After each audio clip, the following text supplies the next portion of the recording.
Hello, I'm Severin Suzuki speaking for ECHO, the Environmental Children's Organization.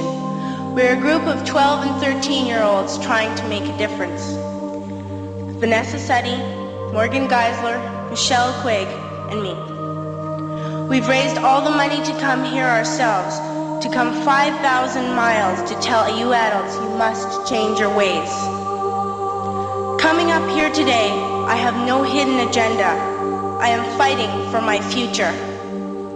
Losing my future is not like losing an election or a few points on the stock market. I am here to speak for all generations to come.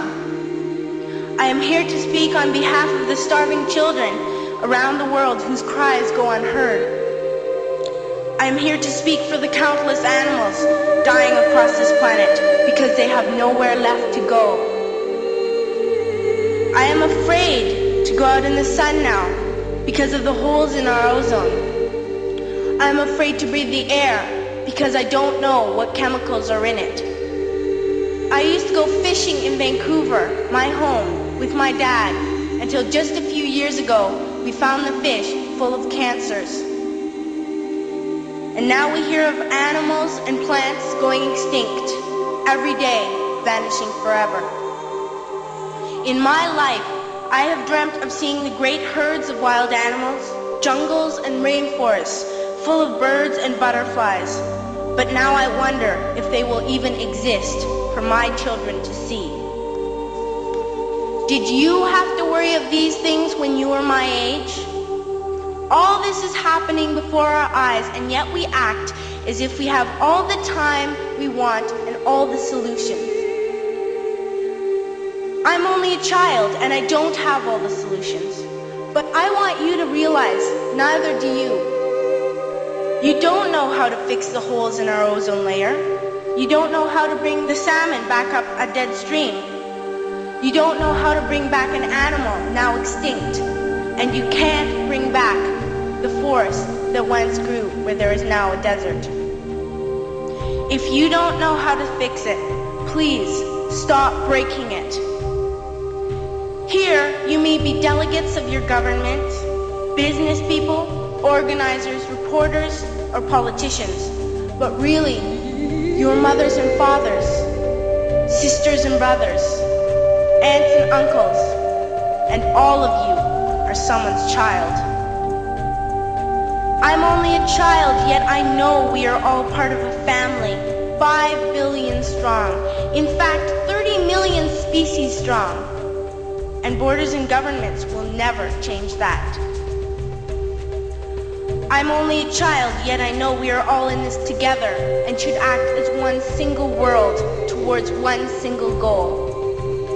In my anger, I am not blind, and in my fear, I am not afraid of telling the world how I feel. In my country, we make so much waste. We buy and throw away, and yet northern countries will not share with the needy. Even when we have more than enough, we are afraid to share. We are afraid to let go of some of our wealth.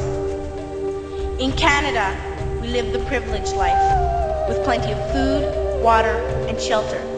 We have watches, bicycles, computers, and television sets. The list could go on for 2 days. 2 days ago, here in Brazil, we were shocked when we spent time with some children living on the streets.